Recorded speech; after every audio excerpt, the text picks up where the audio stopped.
Welcome to Samba Samba. Enjoy the video. You're starting with the essentials. Make sure both devices are unlocked, on the same Apple ID, and within Bluetooth range. Open the Watch app on your iPhone and tap the My Watch tab. This initiates device communication. If Bluetooth or Wi-Fi is off, toggle them on now because music streaming and transfers require active connections. Once done, go to the music section in the Watch app so you can select what to sync or stream. This is where control moves from setup to actual content selection. Now decide how you want music, streaming with Apple Music or offline syncing of playlists and albums.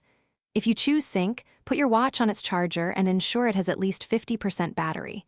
Syncing requires power and time. In the Watch app, open Music, tap Add Music, and pick playlists or albums. The phone will transfer files over Bluetooth or Wi-Fi. This can take several minutes.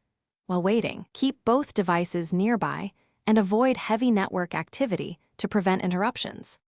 Finally, control playback directly from your watch. Open the Music app to stream, play from your iPhone, or use downloaded tracks when offline.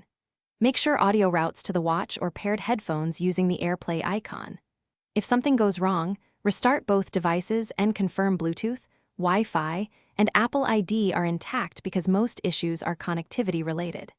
If syncing stalls, reset sync data in the Watch app and re-add music. That clears transfer queues and usually resolves persistent failures. Thanks for watching. Consider subscribing if we helped you.